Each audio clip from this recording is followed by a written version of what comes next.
Pastor Nasab. Nakakatuwa because alam niyo po, ay pastor, young professional, and Rev Gio pastor's house. Amen ba? Gaya po ng binanggit ko sa inyo, meron pa tayong isang buwan bago matapos ang 2024. And this is my prayer. Bago matapos ang 2024, maka-breakthrough tayo sa ating intimacy sa Panginoon. Amen po ba? Pwede ba sabihin mo muna sa iyong katabi ngayon, kapatid? Kaya pwede mo sabihin sa katabi mo yan, kapatid, huwag mo akong chichismisin.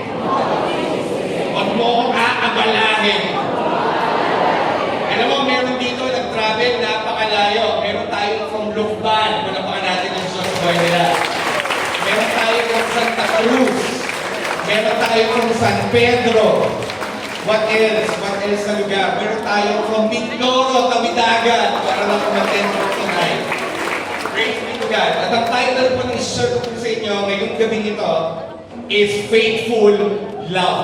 Alam niyo po, sa buwan ng November, we have been discussing intentionally how to depend on the Lord. At yung mga ibang nakaka-attend sa atin ng 10 up at saka ng 1, doon lang tayo umiikot sa loob ng isang buwan. And we have been discussing Lamentations 3:25. And what is that, Pastor Paolo? Lamentations 3:25 says, "The Lord is good to those who depend on Him, to those who search for Him." And praise be to God, because ang dami nag-testify sa amin na, Pastor Paul, when I started to depend on the Lord, when I started to seek the Lord, when I started to put my trust in the Lord, I received the goodness of the Lord. And tonight, we will conclude our series of faithfulness. At ang pag-aaralan natin ngayon is all about faithful love. At bago po tayo magsimula, I just want to encourage you na pagtapos po ng gabing ito, this is my prayer, that all of us will be transformed. Alam niyo po, kanina na nag-prepare kami, I always go back doon sa time na nagsisimula po yung 80. We started with 7 singles and 2 couples. And praise be to God because the numbers grew. Now, bakit ito na-testify sa inyo? Because nakakakita ako ng magagandang bagay na ginagawa ng Diyos sa buhay ng bawat isa. And what is good about when God shows His amazing love towards us, damay ang pamilya natin. Amen? Sabi mo sa katabi mo, damay ang pamilya mo. At tanongin mo nga siya, ready ka na ba makinig ngayong gabi? Praise be to God. Hindi totally revealed sa atin ang kabutihan ng Diyos. At dahil hindi totally revealed ito, hirap tayong maniwala yung professionals, maniwala sa kanyang pag-ibig, at hirap din tayong lumapit sa Kanya at kilalanin natin siya. Yun ang problema hindi kasi revealed. Dahil dito, madali din tayong kumilos sa paraan na malayo sa Diyos. At madali din natin gawin ang buhay na walang Diyos. Alam niyo po, kung itong 2024, nakaranas ka na mabuhay na walang Diyos, God is giving you an opportunity na bago matapos ang taong ito, magbe-breakthrough ka sa relationship mo kay Lord. Amen ba? Eh kung ganun pala, Pastor Paolo, na hindi tayo revealed, hindi revealed sa atin ang pag-ibig ng Diyos, ano nangyayari? Eto ang nangyayari. Kapag hindi revealed sa atin ang pag-ibig ng Diyos, nahihirapan tayo mag-establish o nahihirapan tayo sa relationship natin sa Kanya. May lumapit sa akin Pastor Paolo, meron akong problem. At ang problem ko ito, hindi ko gaano kamahal ang Diyos. Ano nga yung problema niya? Ano yung problema niya? Hindi ko gaano kamahal ang Diyos. That is the problem. Pero eto, hindi lang ito ang problema. Kasi ang totoong problema ay yung hindi mo gaano kamahal ang Diyos. Ito ang totoong problema. Hindi revealed sa atin ang pag-ibig ng Diyos. Hindi revealed sa iyo at hindi revealed sa akin. Ito kasi kapag na-revealed sa iyo na mahal ka ng Diyos, magagawa mo siyang mahalin sa kahit ano pa mang bagay. Amen. At taas ang kamay ng mga taong gustong ma-reveal sa Kanya ang pag-ibig ng Diyos sa Kanya ngayon. Napakaramdam malakas si Jesus. Ano ba, Pastor Pa, yung ibig sabihin ng reveal? Ang ibig sabihin ng reveal ay ito. Reveal, meaning is this, that our minds and our hearts are open to the truth. Na yung isip natin at yung puso natin nabubuksan sa katotohanan. Ay eto ngayon, ang revelation may mas malalim pa. Bukod dun sa nabuksan ang isip mo at ang puso mo. Ano yung mas malalim pang yun, Pastor Pao? Eto, na-encounter mo ang pag-ibig ng Diyos at na-experience mo ito sa deep at personal way. And this is my prayer, that all of us will have a revelation of the love of God sa ating mga buhay. Sino magbibigay nun? Ang Holy Spirit. Dahil hindi revealed ang pag-ibig ng Diyos, hindi siya kasama sa ating plano, anointed professionals. Hindi siya kasama sa plano ng buhay natin, at malimit na neglect natin siya. Only to find out that if we have God in the center of our lives, that's the best life that we can have. Alam mo, ayokong tumanda tayo na hindi natin nakikilala ng Diyos. Ayoko na magkaedad tayo at mag-advance tayo sa age natin na hindi tayo nagkaroon ng personal encounter sa pag-ibig ng Diyos sa ating buhay. Anong nangyayari kapag hindi ka naka-encounter ng personal pag-ibig ng Diyos sa iyong buhay? Ito pa ang nangyayari. We will chase people. We will focus our lives sa mga bagay, sa material things na pandito lang. Ano pa? We will be insecure. We will be seeking peace in the world. We will be depressed. We will be fearful. And we will be anxious. Before that was me. I've been chasing people. I've been looking for the approval of people. I will always be thinking, ano yung sasabihin niya? I will be always seeking peace, hindi sa Panginoon. At ang matindi nito, nagawa ako ng way para yung mga void sa puso ko magpunuan. At hindi nang gusto ng Diyos para sa atin. At alam niyo yung gusto ng Panginoon para sa atin? Na yung void sa puso natin, siya yung magpupuno. Pastor Paul, bakit importante ito bago matapos ang taon? Kasi kung hindi ito may establish, tatanong tayo sa 2025 na yung ginawa natin ng 2024, bit-bit pa din natin. Pero I want you to understand and I want you to look at me right now. God does not want you to remain in your situation. God wants to elevate. God wants to change the thinking. And for us to change the thinking, its first spot should be, malaman ko muna, convince ako na mahal ako ni Lord. Alam mo, kapag mahal mo na, pag na-reveal ka sa'yo, na mahal mo na si Lord, ang dali nang sundin si Lord. Ang dali na makawala sa worry. Eh tayo yung professional, yan ang witness natin eh. Yan ang witness ng edad natin, ng generation natin. Kaya anong mangyayari kung yan ang witness? Hinahanap natin ang mga bagay-bagay na pwede magpunong sa atin sa career, sa trabaho, sa kaibigan. At alam niyo, dumadating yung time, we felt empty. Pero ito yung goal na yung gabing ito eh. Hindi tayo aalis dito na hindi natin hinihiling sa Panginoon, Lord, reveal your love for me. Ano mo kaya hindi makawala sa sin? Hindi makawala sa kasalanan. Hindi makawala sa pornography. Hindi makawala sa alak. Hindi makawala sa depression. At ito matindihan, hindi makawala din sa insecurities. Bakit pa, Sir Bob? Kasi hindi reveal ang pag-ibig ng Diyos. Ano pa? Ano pang nangyayari? Papalitan natin si Lord ng mga bagay na akala natin ay si Lord. Papalitan natin ang Diyos sa mga bagay na akala natin ay Diyos. Young professional, our career is not our God. Our job is not our God. Our dreams is not our God. These are blessings from the Lord. And the blessings are made not to be worshipped. But these blessings are given by the Lord for us to look at Jesus at ma-identify natin, Lord, ikaw lahat ang may nagbigay nito. Amen ba? Pwede ba para makapagsisigil?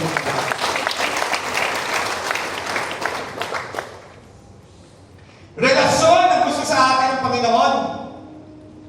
Relationship ang gusto sa atin ng Jesus. Pero minsan, yung relationship na yun, tinatanggihan natin. Ang gusto ng Panginoon sa atin, magkaroon ng relationship sa Kanya. Relationship na malapit. He wants you to feel, experience His love. At yung relationship na yun, founded sa Kanyang salita. Because His Word revealed to us the truth. At handa ka na ba? Pakinggan mo to. At dahil hindi natin kayang abutin ng tao ang Diyos sa kumuha ng paraan na abutin tayo sa pamamagitan ng Jesus Christ. Alam niyo, mamaya, this will all make sense. As I lay to you all the foundations of this. Jesus Christ made the ultimate sacrifice in the cross. He bore our sins. Na dapat, tayo dapat yun. Tayo dapat yung napako. At ano pang ginawa niya? He bore our sins na dapat tayo magbayad, restoring the broken relationship between man and God. And I like this verse. Basahin natin lahat ito. I like this verse. 2 Corinthians 5:18. And all of this is a gift from God who brought us back to Himself through Christ, and God has given us the task of reconciling people to Him. Dapat ba, Sir Paolo? Ang sinasabi dito na gift is yung ginawa ng Panginoong Jesus sa cross. At yan ay gift from God. At alam nyo, ang ginawa nitong gift from God ito, tayo ay ibinilig ng Diyos sa Kanya. Kaya kung wala tayong interest sa Diyos, ngayong gabi, mare-restore at mare-reconcile tayo sa Panginoon. Amen po ba? Si Jesus ang naging way para ma-restore ang relationship natin sa Diyos. God showed His great love for us, sending Jesus Christ to die for us while we were still sinners. At handa ka na ba? Sabi na, Romans 5:8, pero pinakita ng Diyos sa atin ang Kanyang pag-ibig sa ganitong paraan. Kahit noong tayo makasalanan pa, namatay si Kristo para sa atin. Gusto ko itong establish eh. Kung gusto natin ang 2025 natin will not be the same of 2024. Kailangan ngayon ay handa tayo na maintindihan, grabe pala ang ginawa mo, Panginoong Jesus, para sa akin. At kapag yun ay narinig sa iyo, yung ginawa ng Panginoong Jesus, at dahil sa ginawa niya, masisecure ka sa pag-ibig ng Ama sa iyo, ang daming magbabago sa buhay mo. Ang dami.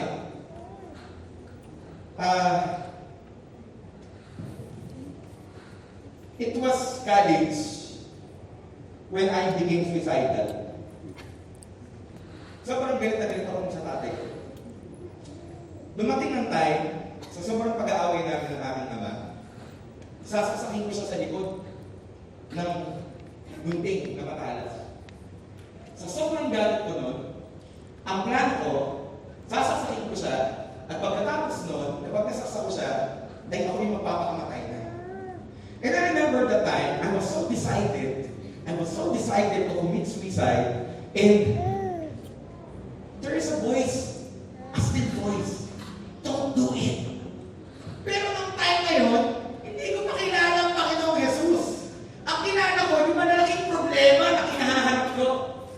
And I remember the time, kukuha na ako ng blade.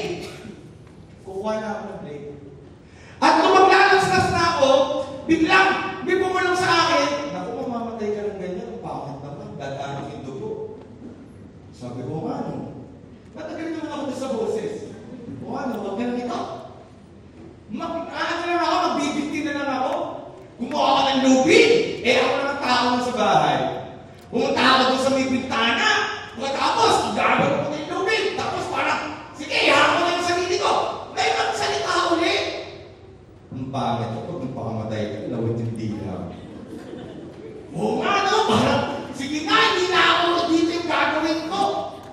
Alam mo na yung deal? That was the time that God is speaking to me in a manner that I will understand. And I remember yung last, iinom ako ng Bible.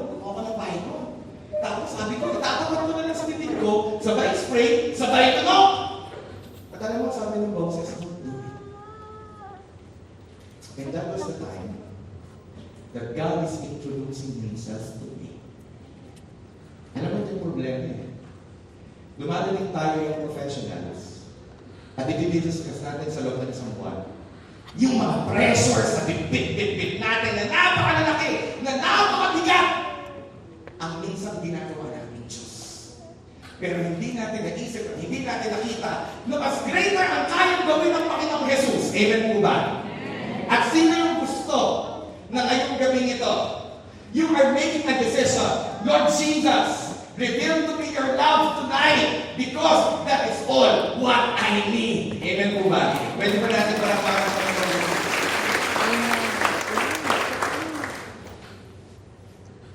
Si Jesus ang way. Jesus made the ultimate way for us to be reconciled to the Heavenly Father. Kaya hindi ka abandoned, young professional. Hindi ka kawawa. At hindi bagay sa iyo na mag-astan, abandon ka kasi meron kang Diyos at yun ay ang Panginoon at faithful ang love na sa iyo. Sabihin mo sa katabi mo, sobrang faithful ng love ng Panginoon sa iyo. At ano ba nangyari? Nung ginawa ni Jesus ito, this, what Jesus made or what Jesus did, answered para tayo ay magkaroon ng relationship sa Kanya. At ito yung matindi.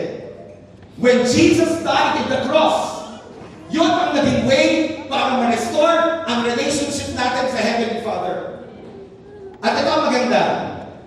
God doesn't want religion from us. He wants a relationship from us. Ano ba ang religion? Ito ang religion eh. Gumawa ka ng mga bagay na to para maabot mo ang Diyos. That is religion. I should do this. I should do it with my own effort. That is what religion teaches you. Pero si Lord, hindi religion ang hanap niya. He wants a relationship with us. And God will close a relationship. A relationship that you can experience every day of your life. Nandiyan pa po ba kayo? Amen. Nandiyan pa po ba kayo? The relationship with God is an amazing mystery. Yet, something we can experience, for He is in you and you are with Him. Thank you, Pastor Paolo. Iba ang relationship kay Lord eh. Ang relationship kasi sa Panginoon, ang Panginoon ay nasa iyo at ikaw ay nasa Kanya. Ibig sabihin, bago matapos ang taong ito, kung yung January mo pangit, yung February mo, hindi naging maganda. Yung March mo, parang kinakaya-kaya mo. Yung April mo, parang nakakapit ka na lang ng isa. Yung May mo, bumagsak ka. Yung June mo, nadapa ka. Yung July, yung August, yung September, yung October, parang sobrang hirap. Kapatid, alam mo ba kayo, maribuild lang sa'yo, mahal ka ng Panginoon. Kaya nang i-turn around yung mga nalagas mong buwan at kaya na yung pagandahin dahil sobrang mahal na mahal ka.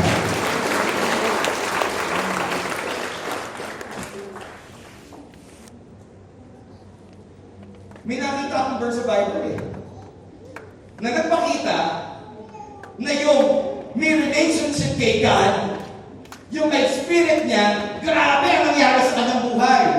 Ano yun? Genesis 39 verse 2. Ang sabi ng verse, the Lord was with Joseph, so he succeeded in everything he did, as he served in the home of his Egyptian master. Bakit Pastor Pao? Gusto ko yun. Gusto ko yun. Ano yung gusto mo, Pastor Pao? Gusto ko yung the Lord was with Joseph. Palitan natin ang pangalan. The Lord was with Anthony. The Lord was with Jacob. The Lord was with Junai. The Lord was with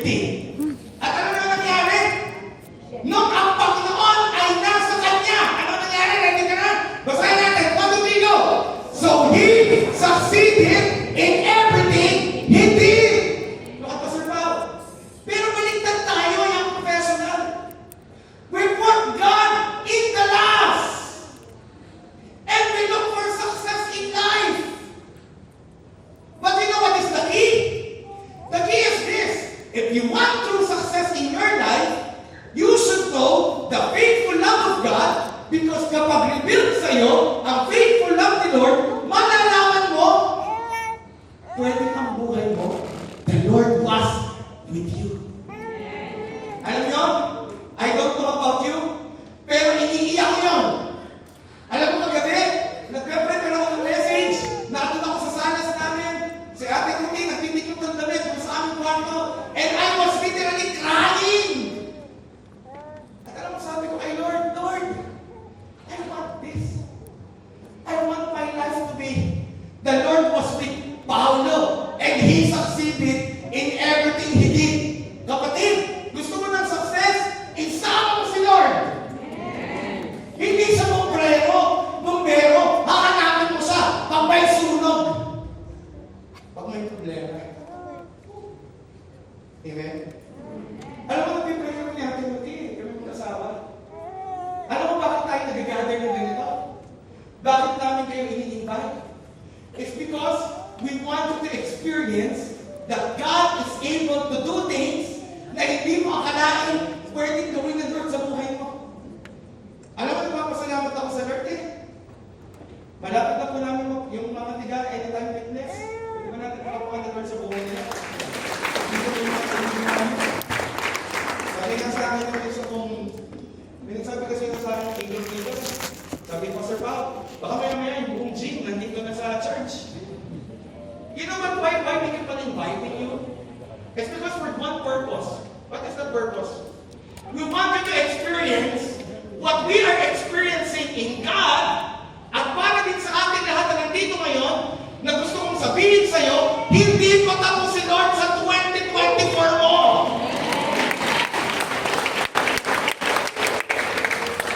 Alam mo, sana maintindihan mo ko eh. Na sa buhay mo lang, para magkaroon tayo ng true success, maranasan natin yung pagsama ng Diyos. Pwede ba, basahin mo to, palitan mo ng pangalan mo. Sandali na, sabay-sabay tayo. 1, 2, 3, hanggang dun sa everything he did. Kasi baka mabasa natin hanggang dun sa Egyptian master, ano? 1, 2, 3, basa, go!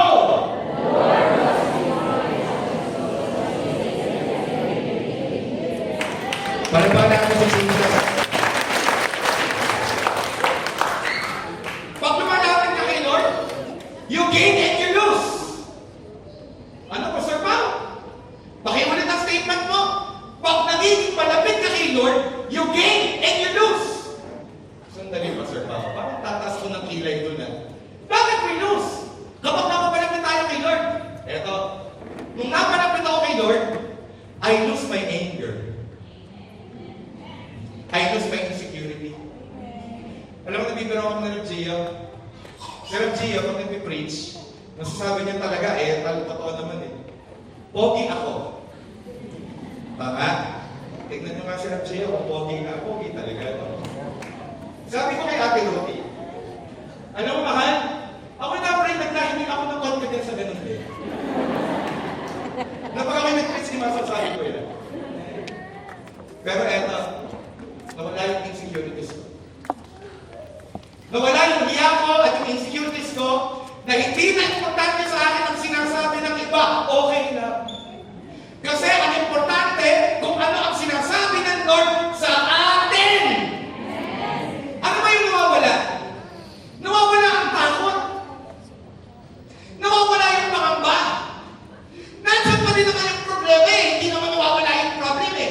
Pero dahil revealed sa iyo ang faithful of the Lord, nakakatayo ka. Hindi gaya ng dati. Hindi gaya ng dati. Round 1 pa lang. Bagsak ka na. Tayo!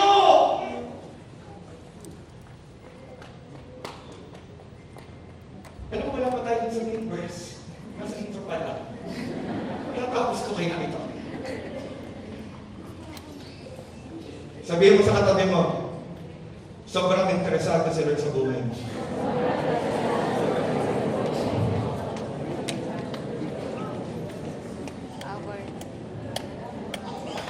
God desires a personal relationship with us, not mere rituals or religious act. Makikitingin naman po sa litrato ito. 18. This is a grain of sand. Sobrang liit.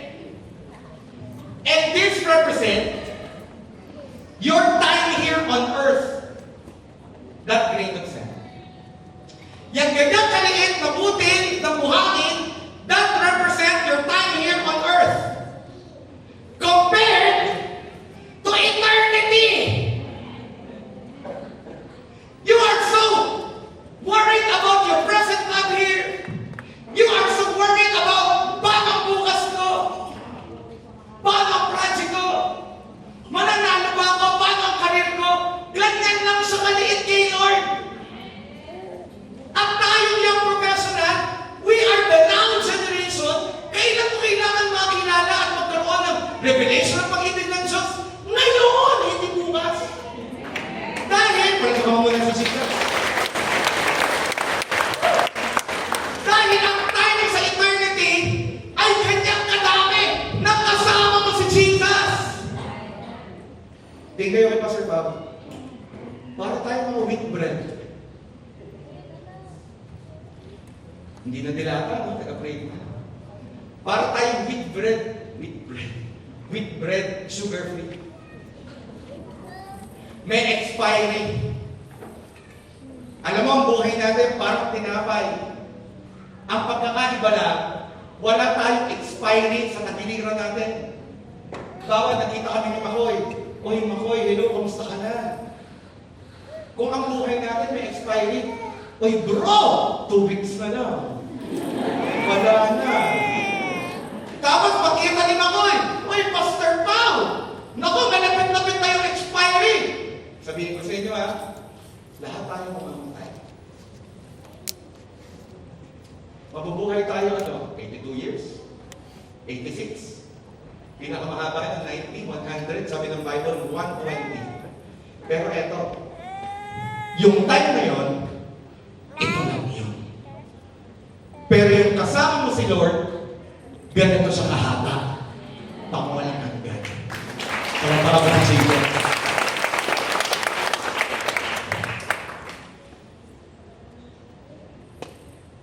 Ang original design sa atin ni Lord ay ito.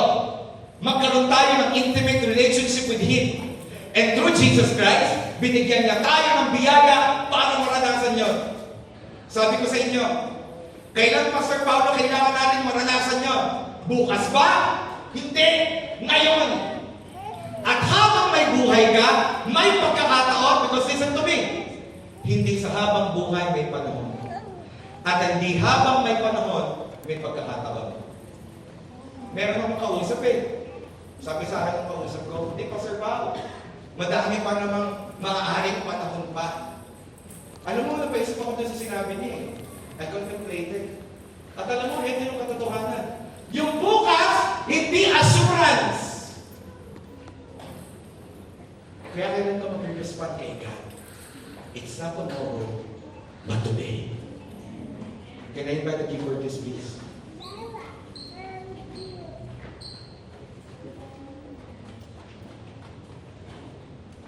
Revelation 3:20. Look, I stand at the door and knock.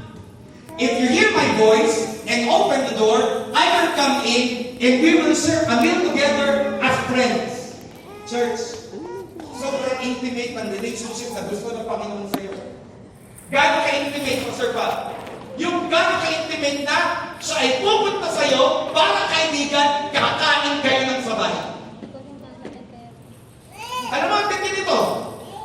Ang sabi ng Jesus, look, I stand at the door and knock. Amen, look at me. Tonight, God is knocking at your door.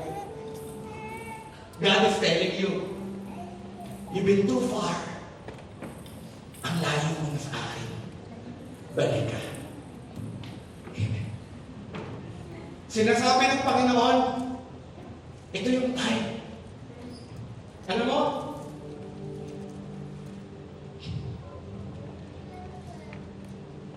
we could be very, very busy in life. Yet, our busyness is not at an assurance of our fullness. We can be very, very busy in life, yet we are empty in life. But the purpose of the Lord tonight, are you ready? This is the purpose of the Lord. He is knocking at the door of your heart. And if you hear His voice, papasok siya. Marami tayong pananaw tungkol sa Diyos, pero ang pananaw natin, maliit, makiting at kulang, hindi buo.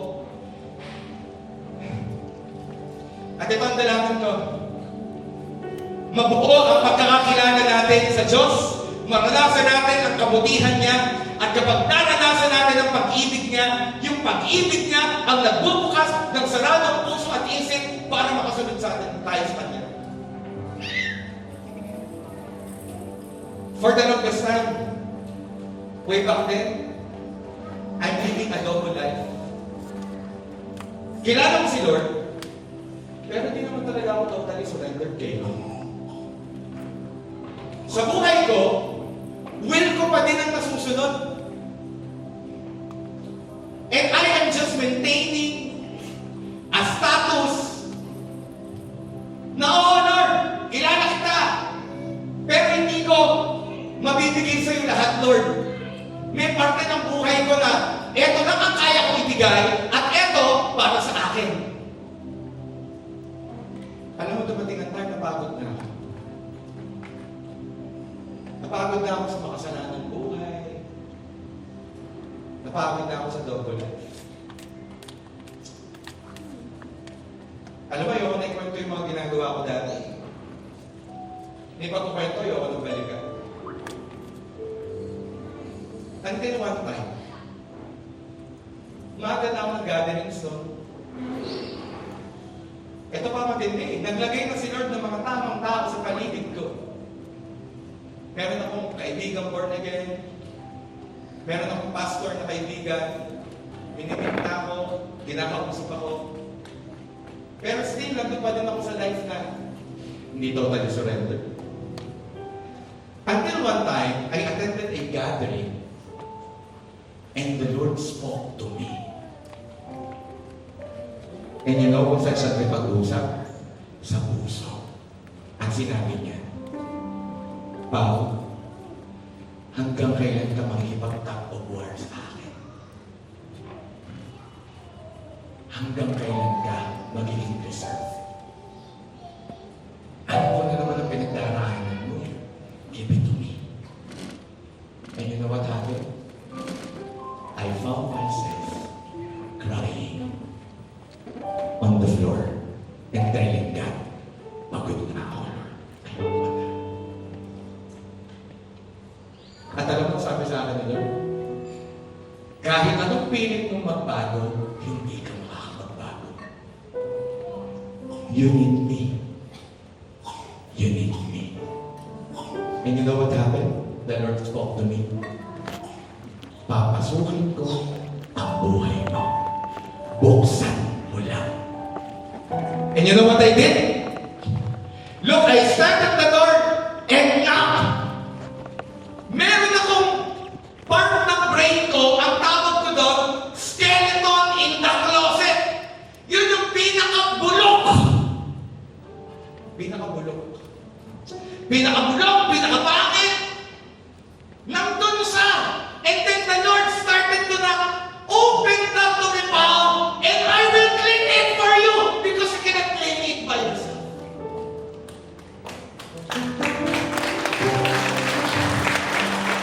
And you know what? When I opened that, lumabas. Sobra pa pala yung galit ko. Sobra pa yung inggit ko.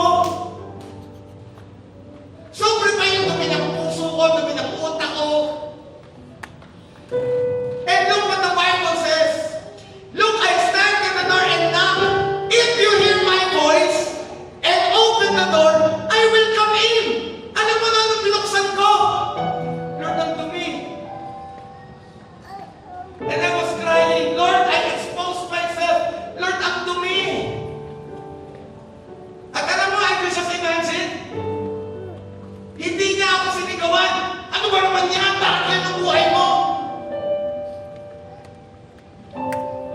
crowd. Ano ba yung imagine him? Ito ang sinabi niya. Magulo. Paolo, we will fix it. Church, listen to me. Habang binubuksan mo ngayon ang pintuan ng puso mo para matanggap ang faithfulness ni Lord, huwag kang matakot. Aayusin niya yung magulo. Aayusin niya yung pangit. Kung ikaw yung palapakang mo sila para I imagine it. Daniel, come over here.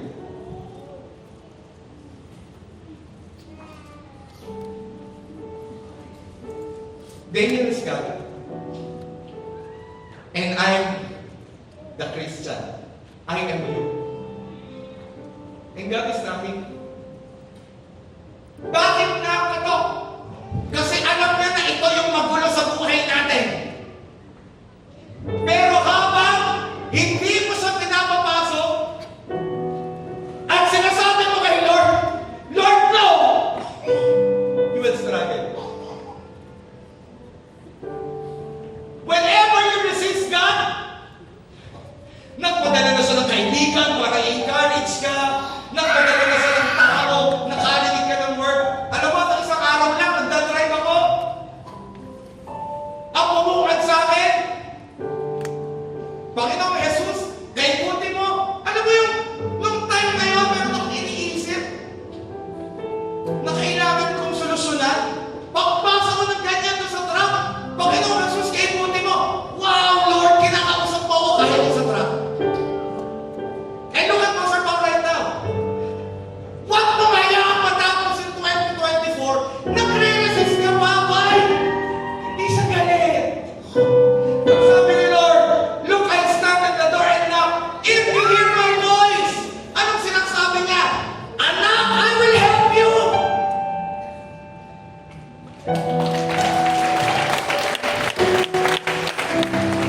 Anak, I will help you.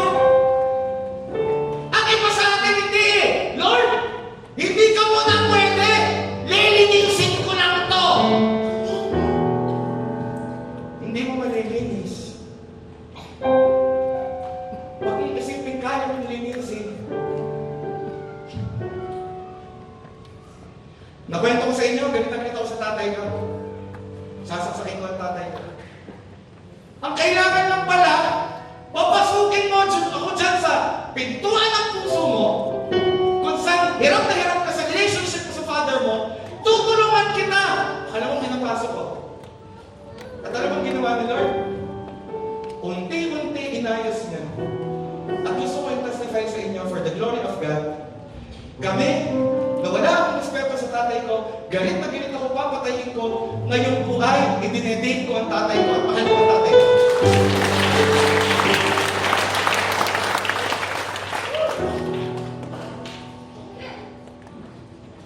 Lord, ang dami ko insecurities eh.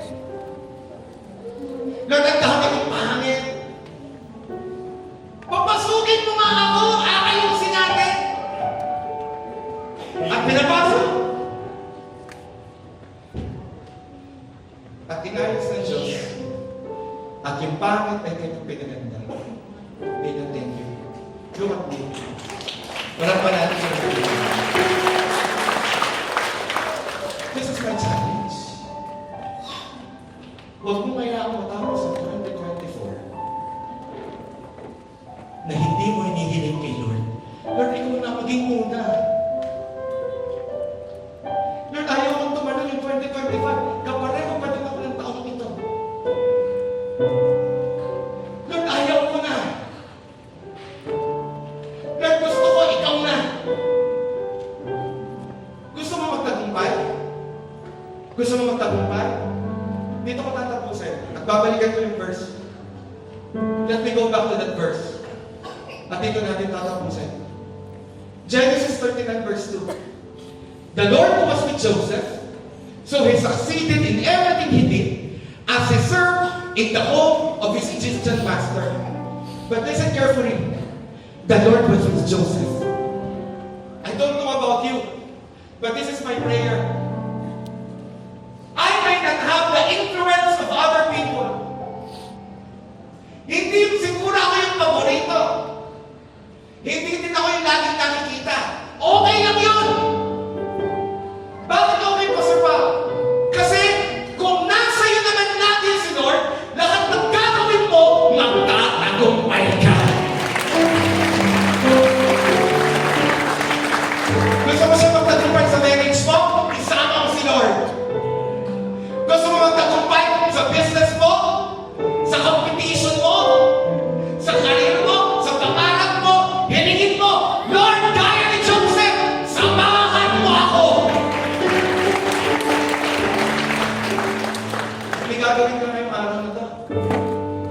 Iiwan mo yung bandages mo. Can I have bags, please? Can you give me bags?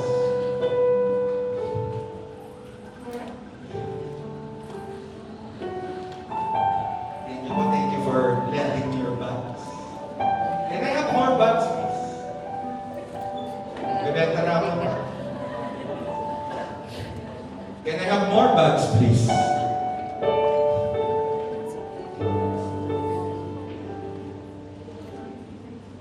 Can I have more bags, please? Can I have more bags, please? I think this is enough. Look at Pastor Paul. Tonight, we will lift this into God's presence. Lord, I'm carrying a lot of stuff. I leave it to you, Lord. Lord, I live to you, Lord, my family. I cannot carry it, Lord. I live to you. Lord, I live to you my biggest dream. Kakapagod, Lord, hindi ko na kaya. I live it to you, Lord. Lord, I live to you, I give to you my biggest fear. I give to you, Lord. I give to you my bag of rejection. People who rejected me. People who didn't believe in me.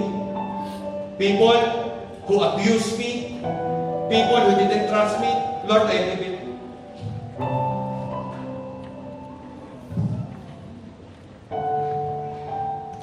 And I give to you, Lord, my sin. The sin that I'm doing alone. Pinapanood ko, ginagawa ko sa dilim ng mag-isa. Lord, I give it to you. And last but, Lord, I give to you my heart. I give to you my heart. And we all give it to God. Nag-overtime tayo. Okay lang ba yun sa inyo? I have a challenge for you. Yung tatayo lang, yung gusto, pero huwag kang gagaya sa iba. If you're telling God, Lord, yung message ni Pastor Pao, ako yun. Yung message ni Pastor Pao, ako lang yun. Pumagit ka ngayon, come on closer, guys. Huwag kang titingin sa kalimutan.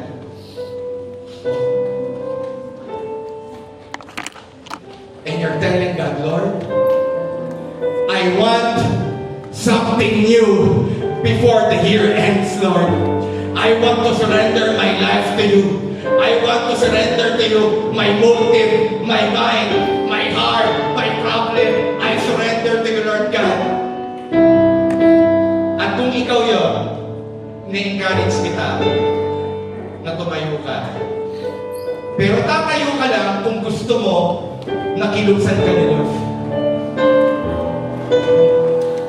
At huwag kang magmumulat. Just close your eyes.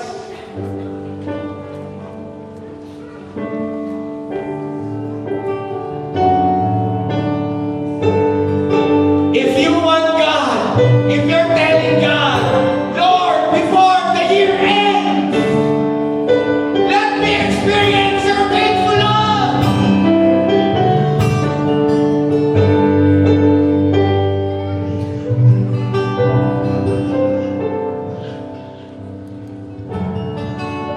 God is here. God is here. Ngayon, God is knocking in the doors of your hearts. Kumakatok siya. Kumakatok siya. Huwag mo pakialaman yung katabi mo. God is knocking in the door of your heart and telling you, can you give me your heart? And I will enter into your life. And I will fix things that you cannot fix. And I will go to heal you. Ako ang gagawa ng paraan sa pangarap mo. Ako ang magbibigay sa iyo ng katagumpayan. Ako ang magre-restore ng family mo. Hindi mo na kailangan mabuhay sa lahat. There's somebody here. You've been living a life of lying. God is telling you, hindi ka na mabubuhay pala, hindi ka na magkukunwari. There's somebody here. You've been living a life of sadness, of depression. You're living a life of sin. The Lord is setting you free, and He will allow you to experience His faithfulness. you. Now,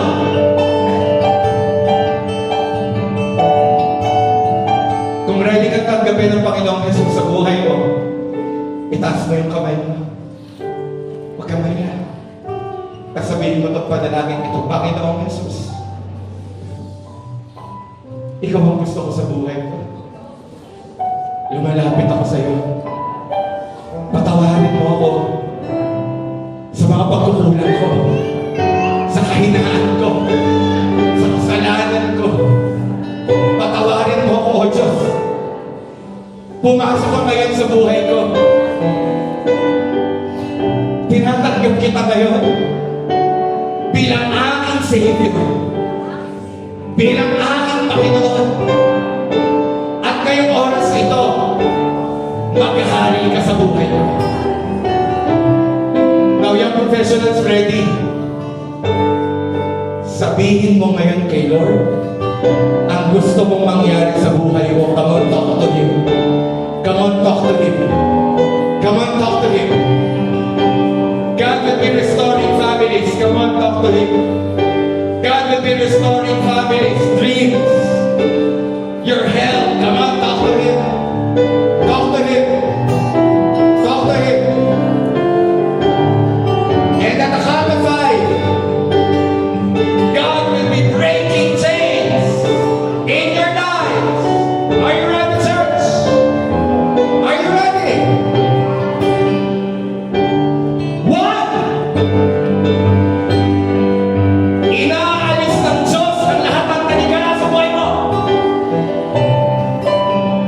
At hindi ito tatalon sa 2025. 2. Be ready, church. Raise your hands. 3. 4. And as you raise your hands, pagbilang ko ng 5, by faith, tanggapin mo yung hinihiling mo sa Diyos. 5, come on, receive! Receive your victory from God. In the mighty name of Jesus, we declare, Lord God, your faithful love, your healing, your strength, your favor. Receive in Jesus' name. And right now, Father, iparamdam mo sa kanila ang faithful love mo. Can you sing that song? Close your eyes.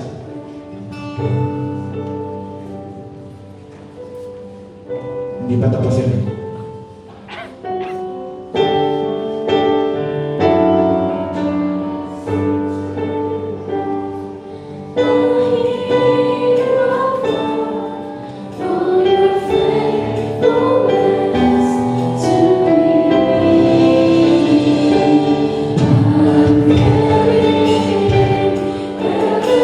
God is healing. God is restoring.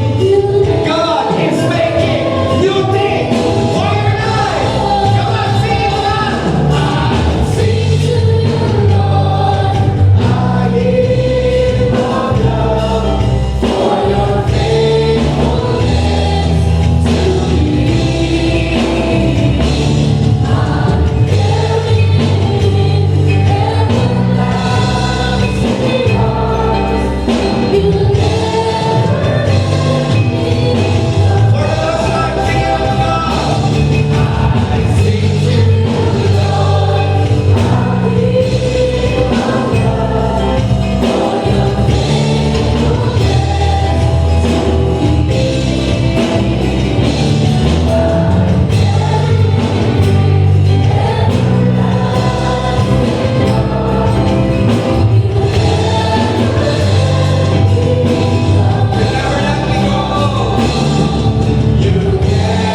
ang 2024.